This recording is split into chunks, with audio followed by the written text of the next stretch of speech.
Oh my God, once again, here we are, and you didn't even ask for it. No! We keep coming back and terrorizing all of you. You're welcome. I'm MB Elkins. And I'm Joe Steele, and this is MB&J Movie Madness. And today we're going to talk about those little gems that we consider guilty pleasures. Bad movies. Bad movies, but we love them so much. Absolutely. And oh God, there were so many delicious choices. I couldn't pick just 5. No, I tried my best. we still were discovering, even before the video, going, oh, that's another one. Exactly.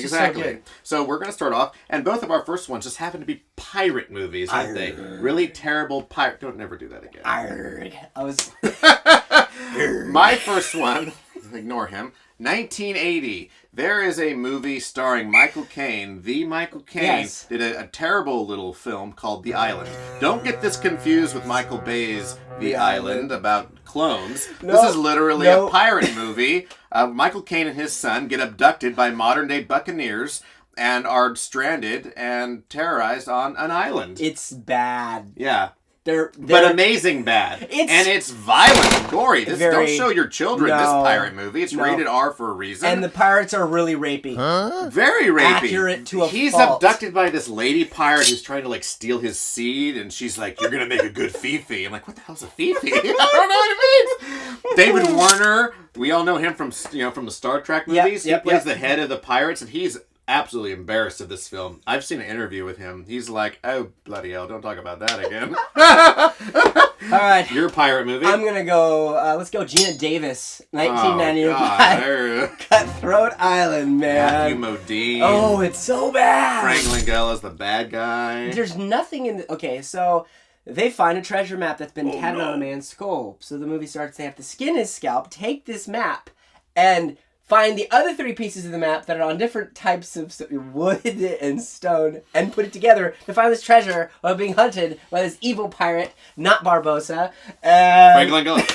It is so bad. But you watched it all the time. We had DirecTV. My dad was cheap. We got DirecTV for a month. The first movie we watched was Treasure Island. And not Treasure Island. Don't confuse this with Treasure Island. There's 7 Treasure Islands. Give me a break. So needless to say, it's bad. Oh wow. But if you like Gina Davis, watch it. My number 2.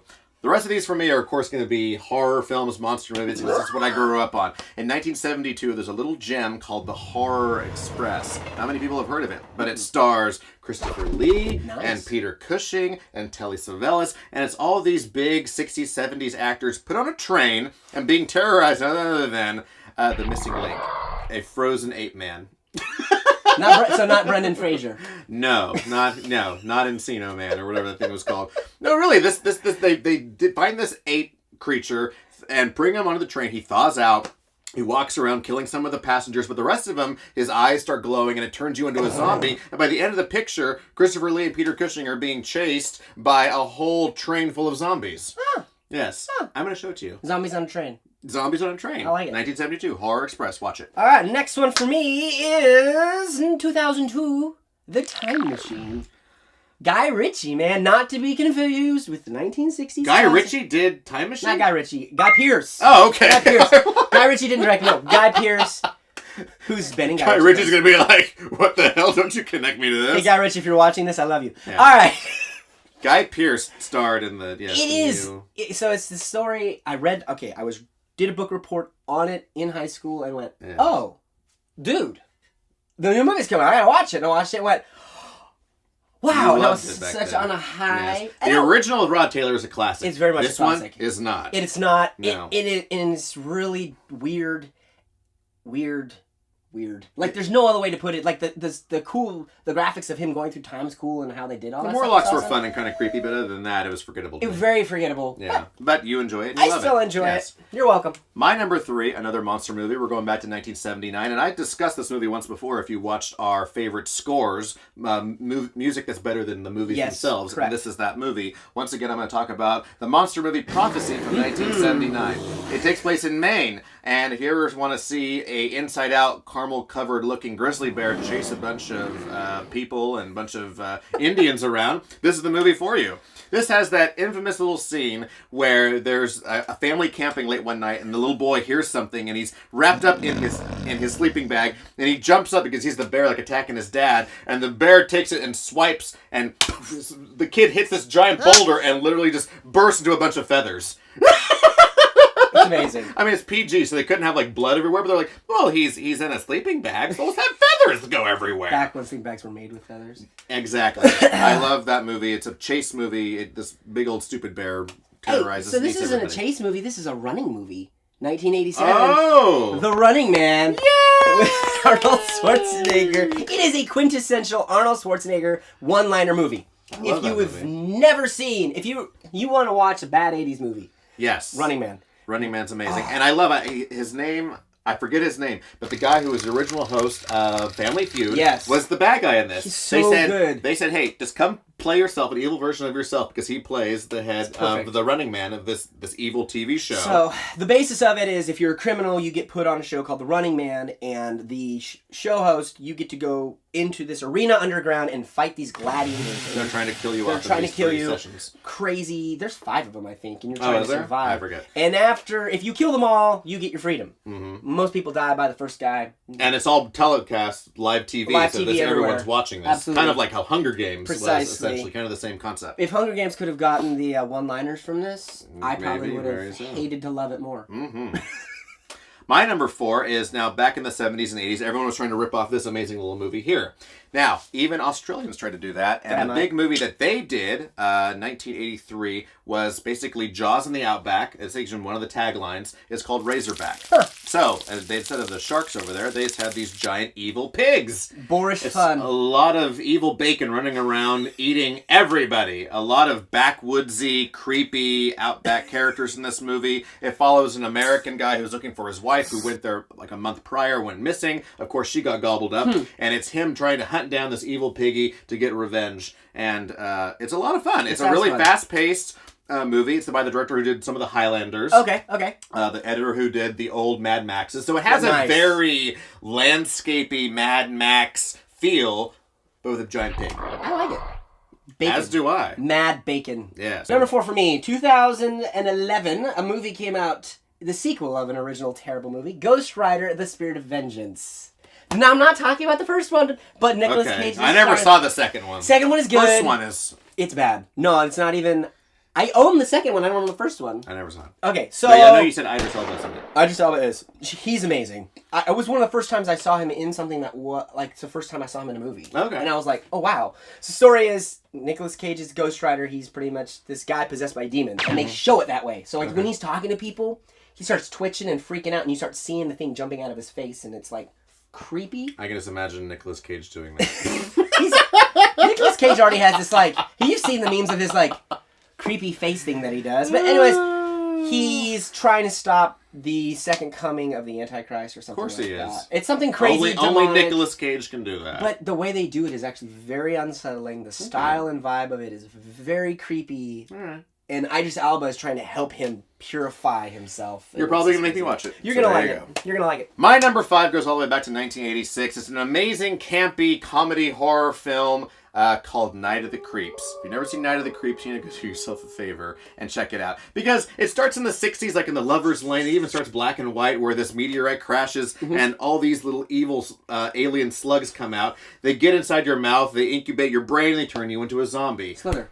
It's essentially the original version of Slither. Yes. Slither in 2006, a James Gunn film, should have said based upon Night of the Creeps. Because then it shoots to 20 years later. It's 1986. It's all the quintessential 80s characters. Okay. And at this college, they're going to have the big dance. And of course, a lot of them are going to turn into zombies. You got to fight them with flamethrowers and lawnmowers and all sorts of things. The tagline of this movie is literally called Thrill Me. If that gives you any hint. It's an amazing little gem of a sci-fi, monster, zombie, comedy, horror. If you want a real-life drama version of this, go to Walmart at 2 a.m. You'll get it very similar. Yes, especially the Walmarts around here. Number 5 for you. All right. 1997, Mars Attack. Yeah! Oh, look! Right Mars here. Attacks. Right here. Tim Burton. People don't realize Tim Burton directed this movie. It is amazing. I don't know if he's very proud of it. But I would be. I freaking love this movie. how did he get this cast? Okay, look. So we're gonna got read the list. Jack Nicholson, Glenn Close, Annette Bening, Pierce Brosnan, Danny DeVito, Martin Short, Sarah Jessica Parker, Michael J. Fox, Rod Steiger, Tom Jones, Natalie Portman, Jim Brown, Lisa Marie, Sylvia Sidney, and Jack Black. They all die. Yep. Almost everybody here dies. Yep. Wonderfully. Yes. Wonderfully. They die wonderfully. And it's throwback to the old 60s throwback the old Martian 60s movies. Martians. They're coming to invade, and Jack Nicholson plays the president. He plays two characters. We want peace. He also plays a casino-loving the connoisseur casino, yeah, the casino who's guy. trying to, like, let's give them all the alcohol they can drink. Yeah. Needless to say, everyone pretty much dies, spoilers, and you will laugh how they die. It's so bad good. Like, there's no other way to describe it. Yeah. It's just... And they also defeat the Martians in a really silly way, too, at the end. Which is my That's really favorite. silly. So good. Yeah. So that was our... Oh, now there's so many extras, so we had to do some quick honorable mentions real fast before it gets too long. One of mine from 1987, if you're into slasher movies, you need to find an old movie called Stage Fright. Now, see, I grew up as a theater person at Sac State. My theater building called Shasta was super creepy. It was like 3 or 4 stories tall. You go down there into like the basement of all these rows of costumes and corridors. So this movie was literally about a group of actors being locked into their theater house on their final dress rehearsal, getting picked off one by one. It's Italian, so it's a complete bucket of blood right into your face because they are so much more violent than anything Very here much so. in Very America. much so. This is from 1987. Stage Fright is a lot of fun. We'll find that one. What's And yours? man, 2008 Forbidden Kingdom, Jackie Chan versus Jet Li. It's about a kid who loves Asian cinema so much he gets hit by a bully, wakes up in this world where he gets trained by both Jet Li and Jackie Chan, and there's an epic 15-minute fight between them. And that whole movie is reason just to like have Jackie Chan and Jet Li fight. Pretty much. That was exactly the purpose of that film, and it delivers. Yeah, okay. It delivered more than Batman vs. Superman. So... Yeah. The last honorable mention is something we've both seen. We can both argue is a terrible movie. And it's probably the worst movie that we're about to name in this entire list. little This list. is the poopiest. 1998 was a little monster movie called Deep Rising. Oh my God. This is that movie where the giant octopus squid creature actually invades the cruise ship, and a bunch of mercenaries are on there with Treat Williams and Famke Janssen, and somehow how it can stay out of water this long, but for like a whole day it's on the ship, and its little tentacles are invading all the corridors, it's sucking people down toilets and into furnaces and It's things. bad. It's bad with some really bad CGI. It's wonderfully But bad. I grew up. No, with it. it's such a adore terrible it. bad one. Find Deep Rising if you're looking for a really cheap, bad monster movie. And that's it. That's it. That's our guilty You pleasure. survived. I'm so proud of you. Yay! So, if you continue to survive and you're still breathing, hit that subscribe button, hit the like button, throw in the comments. We'd love to know your guilty pleasure movie. Yeah. Please, we'd love to know that. Throw in the list. Airplane. Oh, good for you. What's wrong? All right, go away now. Bye.